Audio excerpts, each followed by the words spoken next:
You know, Dave, there are just so many cool magic items in Descent into Avernus. Do you have any favorites? Oh, for sure. I mean, it's hard to pick. I mean, unless, you want to talk about the artifact. How about we just discuss Nerdarchy's top 3 picks from Descent into Avernus?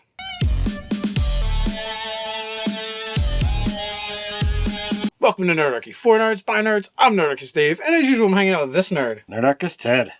Maybe it's your first time visiting Ted's Basement. It's a place where we like to discuss news, views, and homebrews for 5th edition Dungeons & Dragons.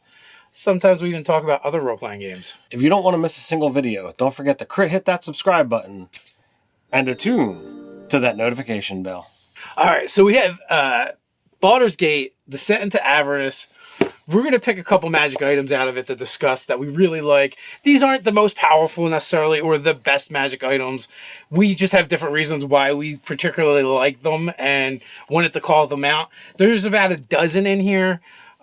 We've got other videos where we're going to be talking about other magic items from this book. So obviously we didn't want to overlap and cover those again. So with that, the first one we have for our pick is a Battle Standard of Infernal Power. The Battle Standard of Infernal Power is a wondrous item, very rare and requires attunement. This Hellforged Battle Standard is made of infernal iron and fitted with a small, unopenable cage containing a quasit.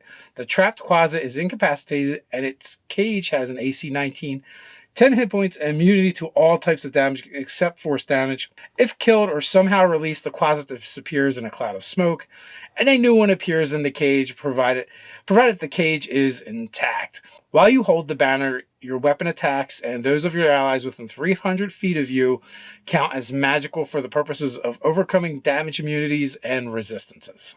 We kind of liked this one, not for its power, but for the theme of what it does.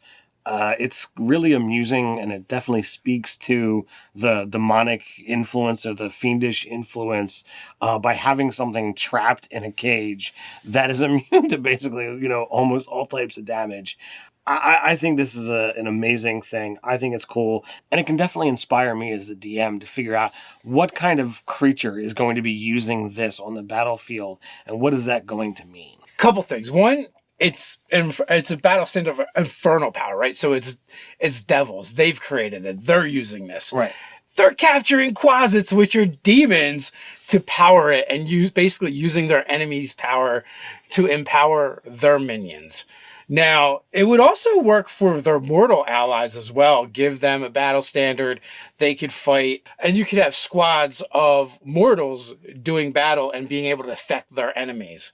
And, from a player standpoint of view, if you get one of these, essentially, as long as one player has it in the party, everybody has a magic item that they can use to attack your enemies with if they, you need magic items to overcome or magic weapons to overcome resistances and such. So it's just kind of cool. So all in all, it's just a fun magic item that keeps keeps using your enemies to power your attacks, and it would be useful for an adventuring party as well, because only one person needs to have it, and everyone kind of gains the benefit. So next up, we have Hellfire Weapon. But before we do, and speaking of kind of like magic items that are kind of bad for your enemies or maybe even your allies, depending on it. I mean, we are dealing with the hells here. There is a particular Kickstarter that's going on right now. They've sponsored this video from Session Zero. It's all about cursed magic items and, adding them to your game. There's tons of them in this Kickstarter from Session Zero. So over 50 that are in there. You can get the print and play. You can get a deck of cards. You can get a small booklet that has it. Or for a low cost of $35, you can get access to all of it. In fact, 2 of the items that are going to be in there are made by yours truly. I'm going to make one. Dave's going to make one. Looking through the actual Kickstarter page, I've read it. There's a couple of cards that you can look at for inspiration or what's going to be in there, but just what's there is comical. So if you want to just laugh, go check out the Kickstarter page just for that. Yeah, Curse Collective, it's going to be for 5th edition Dungeons & Dragons as well as Pathfinder 2.0. There's tons of stuff that you're going to be able to add right into your game, mess with your players a little bit, have some fun with it. You can go to the description down below. You can find a link to that Kickstarter. So you can help support the channel by checking out the sponsors. So the Hellfire weapon, could be attached to anything, and it's an uncommon, does not require attunement. Really fun. This weapon is fashioned from infernal iron and is traced with veins of hellfire that shed dim light in a 5-foot radius. Any humanoid killed by an attack made with this weapon has its soul funneled into the river Styx, where it's reborn instantly as a Lemure devil, described in the monster manual. So there is nothing good about this item. So this is one of those things that, you could be using against your players, and when they find it, they could be just so horrified by what it can do. Or maybe, maybe you're giving it to, kind of more evilish, PCs that are fighting on the sides of the devils to, kind of create more of an army for the devils. Yeah, I mean, we picked this one out of the sheer nastiness of it. I mean, if one of your players dies to this, it is really bad. You're going to need Wish or True Resurrection at the very least to bring them back. And even then, I don't know if True Resurrection would bring them back, because technically they've moved on and they have a new form. So I wouldn't say they're really even dead anymore. They're a little more devil. Now, Wish would probably definitely do it, because you could word the Wish. And that might even be one of those instances where you're using Wish and you could lose Wish forever because you're using it in a way that it isn't really meant to be used. Now, when we did our video on the Infernal Engines, we talked about the soul coins and how popular they are and how they are the tradable currency. They're an uncommon, as are these Hellfire weapons. So if soul coins are that, affluent there, that means these style of weapons are as well. And that, is kind of scary to kind of correlate the two. And I don't want to be a humanoid traveling around potentially fighting against someone with this kind of weapon. Yeah, every other opponent you fight could potentially be the one that ends you forever, or worse than ending you forever. It turns you into a devil, essentially. So for those reasons, we felt this definitely had to get, some highlight, some play. But we have another selection to talk about as well. We do. Matalatak. I'm probably butchering the hell out of this. Matalatak, the Frost Father, which I picked this one for different reasons that have very little to do with the actual magic item.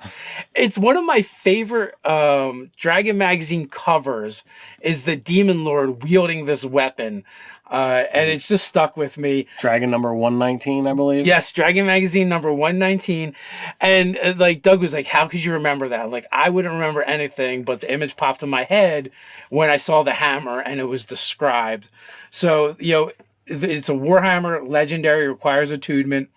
Matalok, the Frost Father, is an ancient hammer fashioned by Thurm, the god of frost giants, the favorite weapon of the Demon Lord, Kastashi. Matalok is a frigid to the touch and wreathed in mist. You are immune to cold damage while holding Matalok. Whenever it deals damage to a creature, the hammer radiates a burst of intense cold in a 30-foot radius sphere. Each creature in that area takes 3d6 cold damage. That's sick.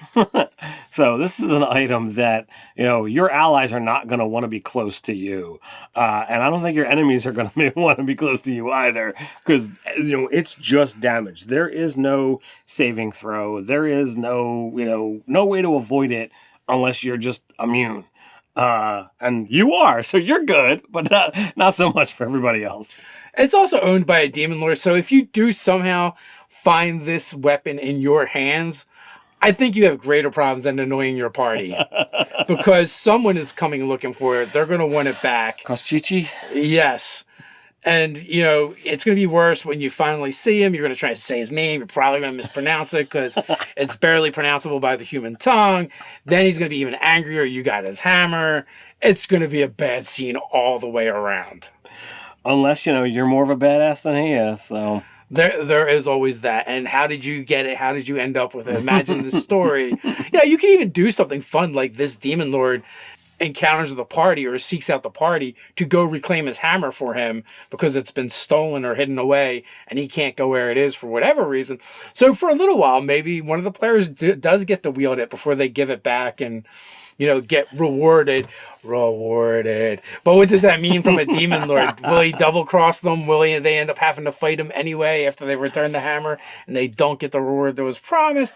I think you could have a lot of fun with that. I think so as well. And that's one of the things that I enjoy, reading about, these legendary items is, the amount of inspiration that you can take, reading it. You can, be inspired to create cool adventures. And in a case like this, where it belongs to somebody legitimately, that's just legitimately not going to go away easily, you could let them wield it for a little while and be like, no, give me that. Yeah, absolutely. But what do you think? We had a place where we can discuss it down in the comments. Let us know what you think of Baldur's Gate, Descent into Avernus, and the magic items in there. What do you think of our picks? You can discuss it down below.